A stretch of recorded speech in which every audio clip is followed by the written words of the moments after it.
Hello guys, नमस्कार। मैं इस चोटी के टॉप में जाने वाला हूँ। यहाँ प्राचीन समय का एक गढ़ विद्यमान है। कुछ अवशेष बचे हैं, आपको दिखाता हूँ। यहाँ से आसपास की सारी जगहें और सारे गढ़ दिखाई देते हैं, क्योंकि यह आसपास की सभी चोटियों में सबसे ऊंची चोटी है। इतिहास में गढ़, दुर्ग या किले का जिक्र आता है, लेकिन प्राचीन पहाड़ी रियासतों में राजधानी के बाद गढ़ महत्वपूर्ण थे। यह इसलिए क्योंकि यहाँ की भौगोलिक परिस्थितियों के अनुकूल गढ़ ही हुआ करते थे, जो राज्य के क्षेत्र विशेष में राजा के आवास के रूप में कार्य करते थे।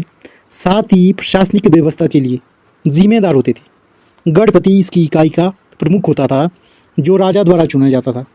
गढ़पति क्षेत्र विशेष में राजा के समान कार्य करता था। सैनिक, आर्थिक, प्रशासनिक गतिविधियों के लिए जिम्मेदार होता था। गढ़पति गढ़ में राजा के प्रतिनिधि के रूप में कार्य करता था। वह सभी परिस्थितियों के लिए राजा के प्रति समर्पित और उत्तरदायी होता था, लेकिन गढ़ के सारे निर्णय लेने के लिए वह स्वतंत्र होता था। वह सैनिक, प्रशासनिक और आर्थिक गतिविधियों के लिए केंद्र के रूप में कार्य करता था। गढ़पति गढ़ अथवा राजा के राज्य क्षेत्र की सुरक्षा के लिए सेना की एक टुकड़ी भी रखता था, जो उसके अधीन कार्य करती थी और उसके प्रशासनिक गतिविधियों को सुचारू रूप से चलाने में सहायता करती थी और गढ़ की रक्षा के लिए उत्तरदायी होती थी। गढ़ के अधीन 20-30 गांवों की सुरक्षा के लिए वह टुकड़ी जिम्मेदार होती थी। साथ में आर्थिक गतिविधियों का भी वही केंद्र होता था। वह लगान वसूली और लेन देन, दूसरे राज्यों से होने वाले आक्रमण से गांव की सुरक्षा करना और आक्रमण ज़्यादा शक्तिशाली होने पर राजा को खबर करना या सेना को बढ़ाना उसकी जिम्मेदारी होती थी। ग्रामीण अर्थव्यवस्था का मूल आधार कृषि थी और साथ में पशुपालन था, जहाँ पर लगान वसूली के लिए गढ़पति या ठाकुर ही जिम्मेदार होता था। जनश्रुतियों के अनुसार भले ही गढ़पति राजा के प्रतिनिधि के रूप में कार्य करता था, अर्थात राजा के प्रति उत्तरदायी होता था, लेकिन गढ़ की सारी परिस्थितियों अथवा सारी व्यवस्था का केंद्र बिंदु वही होता था। दंड विधान की बात करें तो दंड व्यवस्था के लिए भी वही जिम्मेदार होता था। दंड छोटे भी होते थे और मौत जैसी बड़ी सजाएं भी विद्यमान है। जनश्रुतियों के अनुसार मौत की सजा दिए जाने पर व्यक्ति को ऊंचाई वाले स्थान पर ले जाकर उसकी पीठ में एक बड़ा पत्थर बांधकर उसको वहाँ से फेंक दिया जाता था, जिसके कारण उसकी मौत हो जाती थी। ऐसा तब होता था यदि कोई अपराधी गंभीर अपराधी हो या देशद्रोह का जिस पर आरोप हो। जनश्रुतियों के अनुसार साथ में यह भी निर्भर करता था कि गढ़पति या ठाकुर कितना न्यायप्रिय अथवा दयालु अथवा कठोर है, उसके व्यक्तित्व पर भी निर्भर करता था, क्योंकि उस समय किसी भी तरह का कोई लिखित संविधान अथवा किसी भी प्रकार का कोई निश्चित दंड विधान नहीं था। गाइस, रास्ते में चलते हुए मैंने जंगल के ये दृश्य इसलिए अपने फ़ोन में कैद कर लिए, क्योंकि बहुत से मित्र जो शहरों में रहते हैं वो इस तरह के वातावरण और प्राकृतिक दृश्यों से अपरिचित है और उनको यह सब देखकर ज़रूर प्रसन्नता होगी। पुराने समय में गढ़ ऐसी जगह में बनाए जाते थे जो काफ़ी ऊंची चोटी होती थी और साथ में इधर उधर से डंकार से घिरी हुई हो। जनश्रुतियों के अनुसार ऐसा इसलिए होता था ताकि शत्रु की सेना आसानी से गढ़ के पास ना पहुंच सके, क्योंकि ऊंची जगह से एक तो आते हुए आदमी दिखाई देते थे, दूसरे इधर उधर से डंकार से घिरा होने के कारण आसानी से शत्रु की सेना वहां तक नहीं पहुंच सकती थी। क्योंकि पुराने समय में प्रायः युद्ध भाले, तीर और तलवार से हुआ करते थे। साथ में ऊंची जगह में होने के कारण डंकार के रास्ते से सेना आने पर पत्थर फेंक दिए जाते थे, जिसके कारण सेना नष्ट हो सकती थी, बहुत सी शत्रु की सेना को क्षति हो सकती थी। इसलिए प्राकृतिक सुरक्षा को मद्देनजर रखते हुए ऐसी जगह में दुर्ग अथवा किलों का निर्माण किया जाता था अथवा गढ़ों का निर्माण किया जाता था, जो ऊंचे हो और इधर उधर से डंकार से घिरे हुए हो। इसलिए पर्वत के शिखर पर ही गढ़ का निर्माण किया जाता था। राजा अपने क्षेत्र विशेष में गढ़ों का निर्माण प्रायः आमने सामने की चोटियों में किया करते थे। इसका प्रमुख कारण तत्कालीन समय में संचार के साधनों का अभाव होना था।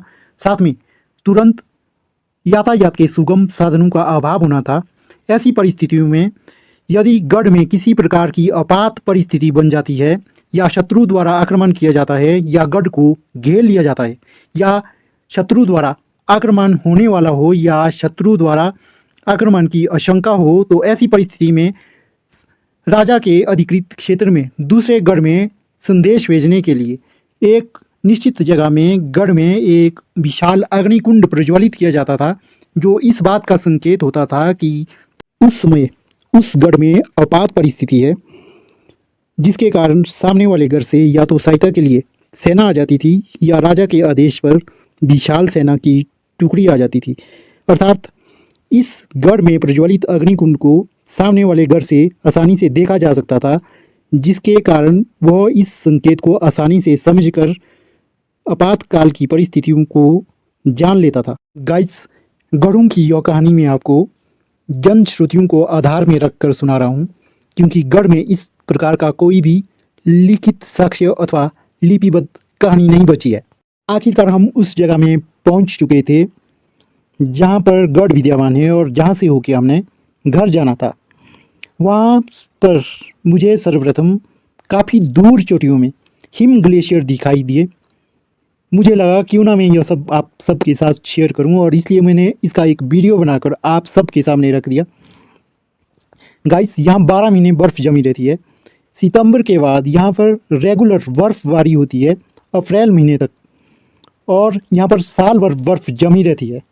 गाइस, चोटियों के शिखर पर पहुँचने पर आसपास की चोटियों का नज़ारा कुछ इस तरह से दिखाई दे रहा था, जो काफ़ी मनमोहक और अच्छा लग रहा था।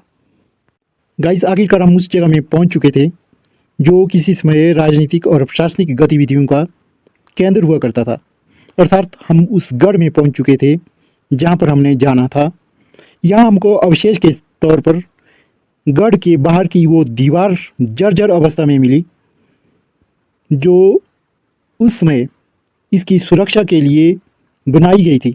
अर्थात गढ़ के बाहर एक मोटी दीवार बनाई जाती थी, इसके अंदर भवन या महल का निर्माण होता था। यह दीवार गढ़ को चारों ओर से शत्रु से सुरक्षा प्रदान करती थी। इस दीवार के ऊपरी सिरे की मोटाई की अगर मैं बात करूं तो तकरीबन अनुमान के आधार पर मैं यह बता सकता हूं कि इस दीवार की मोटाई लगभग 6 फीट के करीब रही होगी। इस दीवार की ऊंचाई कितनी होगी यह नहीं बताया जा सकता, लेकिन जनश्रुतियों के आधार पर इस दीवार की ऊंचाई इतनी ऊंची होती थी कि महल इसके अंदर डूबे होते थे। या दूसरे शब्दों में मैं बोल सकता हूँ कि यह दीवार गढ़ की सुरक्षा के लिए बनाई जाती थी, जो चारों ओर से घिरी हुई होती थी। इस दीवार के अंदर महल, घर, भंडार और सैनिक छावनियाँ विद्यमान होती थी। यह दीवार गढ़ की सुरक्षा के उद्देश्य से बनाई जाती थी। यदि शत्रु गढ़ को घेर भी लेते थे तो यह दीवार आसानी से नहीं तोड़ी जा सकती थी, क्योंकि इसमें पत्थरों को इतने व्यवस्थित ढंग से लगाया होता था कि इसके बाहर शत्रु मौजूद होने पर भी वो उसको आसानी से नहीं उखाड़ सकते थे। साथ में इसमें कुछ ऐसे गुप्त झरोखे होते थे जो शत्रु को देखने के लिए रखे होते थे। सौभाग्य से हमको गढ़ की दीवार में 2 ऐसे झरोखे प्राप्त हुए, जिसमें एक छोटा सा छिद्र बाहर की ओर है। निश्चित तौर पर यह छिद्र और छोटा रहा होगा। समय के साथ दीवार झूल जाने के कारण या ढह जाने के कारण यह बड़ा हो गया। यह सिद्ध करता है कि गुप्त रूप से दीवार के बाहर देखने के लिए इस तरह के बहुत से झरोखों का दीवार में निर्माण किया गया होगा, जो शत्रु पर दृष्टि रखने के लिए बनाए गए होंगे। अर्थात कई बार शत्रु गढ़ को बाहर से घेर लेते थे, लेकिन वो इस सुरक्षा दीवार को आसानी से नहीं तोड़ सकते थे, क्योंकि बर्छू या भालू अथवा तीरों से उन पर अंदर से गुप्त रूप से आक्रमण किया जाता था या उनको मार दिया जाता था। इसलिए इस तरह के गुप्त दरवाज़ों का निर्माण किया जाता था, जो दीवार में कई जगह विद्यमान होती थी। गढ़ों का सबसे दिलचस्प सिद्धांत यह है कि ये प्राकृतिक ऊंचाई वाली जगहों में होते थे, ताकि शत्रु वहाँ तक ना पहुँच सके। गढ़ों में कई गुप्त मार्ग और सुरंगें द्वार होते थे जिनका उपयोग संकट के समय में किया जाता था। इसमें गढ़ों के अंदर शस्त्रागार, भोजन भंडार और मठ भी होते थे जिनका लंबे समय तक घेराबंदी का सामना किया जा सकता था। गढ़ों के अंदर शाही महल और मंदिर भी होते थे। गाइस, आखिरकार हम उस चोटी से उतरकर नीचे आ चुके थे। नीचे से चोटी का दृश्य कुछ इस प्रकार दिखाई दे रहा था और आसपास के जो जगहें हैं उसका नज़ारा कुछ इस तरह का दिखाई दे रहा था। गाइस, उम्मीद है कि प्रकृति की छटा का खुले तौर पर इस तरह का अवलोकन और इस तरह के ये दृश्य आपको ज़रूर पसंद आए होंगे। उम्मीद है कि आपको यह देखकर ज़रूर प्रसन्नता हुई होगी। इसी के साथ इस ब्लॉग का अंत करने जा रहा हूँ। Bye bye.